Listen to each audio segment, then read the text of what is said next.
Hi అండి, నమస్తే. Welcome to our channel Gayatri simple kitchen. ఈ రోజు రెసిపీలో పచ్చి పులుసుని ఎలా తయారు చేసుకోవాలో చూసేద్దాం. ఈ రోజు మా విలేజ్కి వచ్చామండి.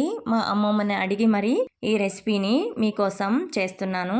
సింపుల్గా, ఈజీగా, క్విక్గా, ఎక్కువ ఇంగ్రీడియంట్స్ కూడా పట్టవు. కూరగాయలు ఏమీ లేనప్పుడు, అలాగే నోటికి ఏమన్నా తీయగా, పుల్లగా, కారంగా తినాలనిపించినప్పుడు, ఇలా కూరలు వండుకునే టైం లేనప్పుడు ఇలా వేడివేడి అన్నంలోకి ఇలా పచ్చి పులుసుని అప్పటికప్పుడు చేసుకుంటే పచ్చి ఉల్లిపాయలు వేసుకొని చాలా బాగుంటుంది. ముందుగా ఒక పెద్ద నిమ్మ సైజ్ అంతా చింతపండుని తీసుకొని ఒక గిన్నెలోకి వేసేసుకొని నీళ్ళని వేసుకొని ఒక అరగంట సేపు నానబెట్టుకోవాలండి.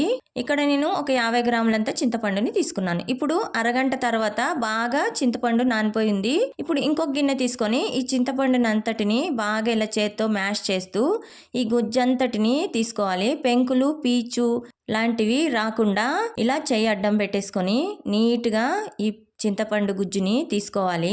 బాగా చింతపండు తెల్లబడేంత వరకు ఇలా క్లీన్గా పిండేసుకోండి. ఇప్పుడు ఇందులోకి ఒక గ్లాస్ నీళ్ళని వేస్తున్నాను. టోటల్గా 400 ml నీళ్ళని వేసాను. 2 గ్లాసులండి. ఇక్కడ రుచికి సరిపడ ఉప్పు, 1 టీ స్పూన్ కారం, అలాగే 4 టేబుల్ స్పూన్ దాకా బెల్లాన్ని ఇలా బాగా తరిగి వేసుకోవాలి. లేదంటే తొందరగా కరగదండి మనకి బెల్లం అనేది. ఇప్పుడు ఇందులోకే సన్నగా కట్ చేసి పెట్టుకున్న ఉల్లిపాయ ముక్కల్ని 1 కప్పు దాకా వేసేసుకోండి. ఇప్పుడు ఉప్పు, కారం, బెల్లం అనేది బాగా కలిసిపోయేలాగా ఇలా గరిటతో ఒకసారి ఇలా కలిపేసుకోండి. సన్నగా తరిగి వేసుకున్నాం కాబట్టి బెల్లం కూడా తొందరగా కరిగిపోతుంది. ఇలా గరిటతో అటు ఇటుగా కదుపుతూ ఉంటే బెల్లం కూడా కరిగిపోతుంది. ఇప్పుడు ఈ స్టేజ్లో ఉప్పుని రుచి చూడండి. సరిపోకపోతే ఇంకొంచెం ఉప్పుని అడ్జస్ట్ చేసుకోండి. అంతేనండి, పచ్చి పులుసు రెడీ అయిపోయింది. ఇలాగైనా తినేయొచ్చు, లేదంటే పోపును వేసుకొని అయినా తినొచ్చు. ఇక్కడ నేను పోపును వేస్తున్నాను. స్టవ్ ఆన్ చేసుకొని గిన్నె పెట్టుకొని అందులోకి 2 టేబుల్ స్పూన్ దాకా ఆయిల్ని వేసుకొని, అలాగే 1/2 టీ స్పూన్ ఆవాలు, 1/2 టీ స్పూన్ జీలకర్ర, ఒక 10-12 దాకా కరివేపాకు రెబ్బలను కూడా వేసేసుకోండి. మా పెరటి కరివేపాకు.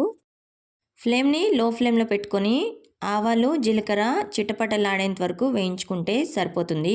ఇక్కడ ఆవాలు, జీలకర్ర బాగా చిటపటలాడుతున్నాయండి. ఇప్పుడు స్టవ్ ఆఫ్ చేసేసుకోవడమే. ఇప్పుడు ఇందులోకే మనం ముందుగా ప్రిపేర్ చేసి పెట్టుకున్న పచ్చి పులుసుని ఇందులోకి వేసేసుకోవాలి.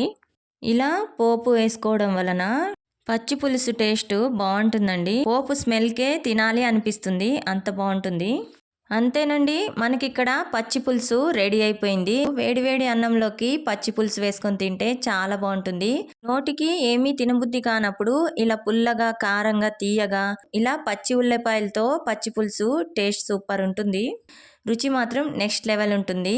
ఈ వీడియో కనుక మీకు నచ్చినట్లయితే లైక్ చేయండి, షేర్ చేయండి, అలాగే సబ్స్క్రైబ్ చేసుకోండి. Thank you for watching.